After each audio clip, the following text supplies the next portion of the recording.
कक्षा 10वीं 1.1 का प्रश्न नंबर तीसरे का पहला है। 12, 15 और 21 का एलसीएम और एचसीएफ निकालिए। तो इसमें भी हम उसी प्रकार पहले गुणनखंड निकालते हैं।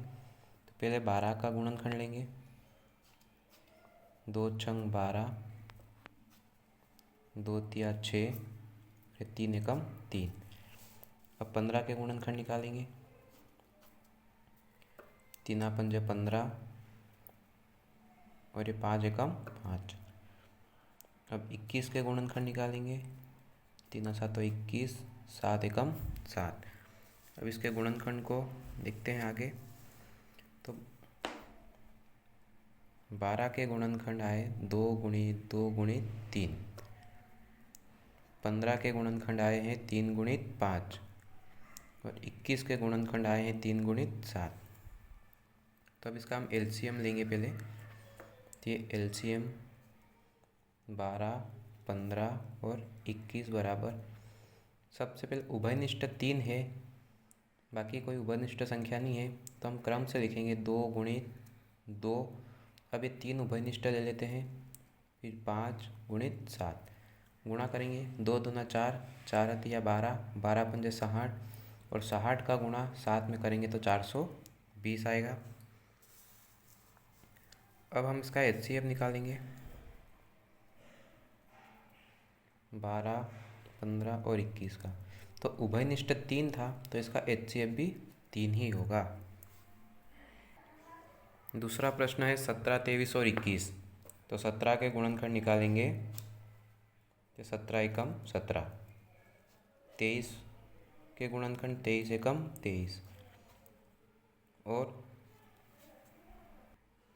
ये 21 नहीं है, ये 29 है। तो 29 का गुणनखंड भी 29 एकम 29। अब 17 के गुणनखंड आया 17, 23 का गुणनखंड भी 23 ही है और 29 का गुणनखंड भी 29 ही है। अब इसके कोई दूसरे गुणनखंड नहीं है तो हम एक एक का गुणा कर देंगे। अब इनका एलसीएम लेंगे, 17, 23 और 29। तो उभयनिष्ठ 1 है, गुणित बाकी के जो गुणनखंड है उसको लेंगे, 17 गुणित 23 गुणित 29।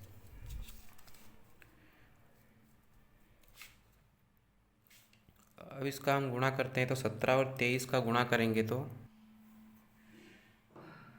17 और 23 का गुणा करते हैं तो 391 आएगा और 391 का गुणा हम फिर 29 में करेंगे तो 11,339। ये इसका एलसीएम है।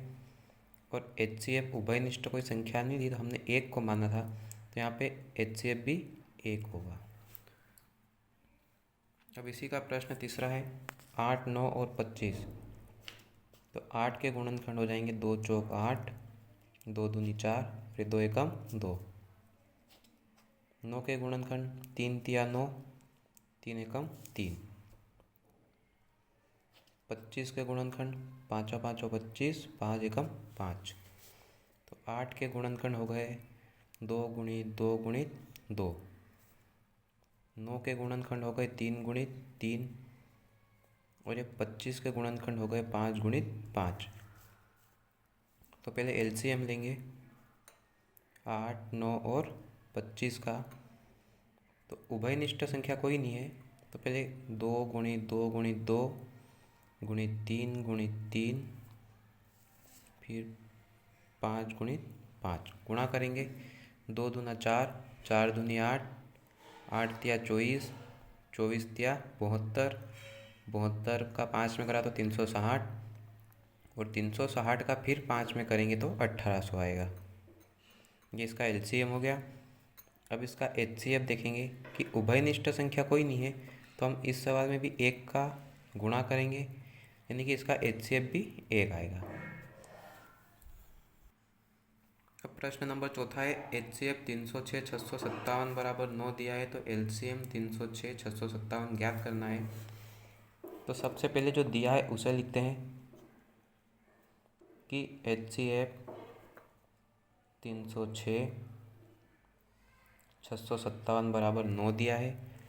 अब हम जानते हैं कि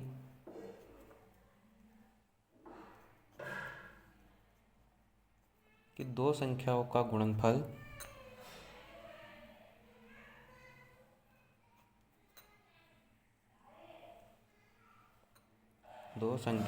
गुणनफल बराबर HCF गुणित LCM। अब हमें यहाँ पे HCF का मान तो दिया हुआ है, पर LCM निकालना है।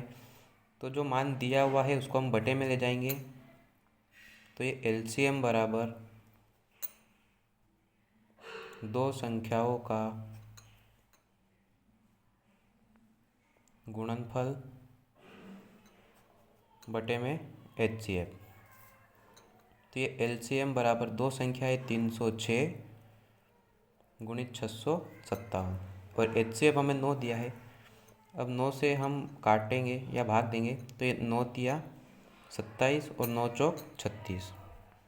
तो LCM बराबर 34 गुणित 657, और इसका गुणा करेंगे तो 22,338 आएगा।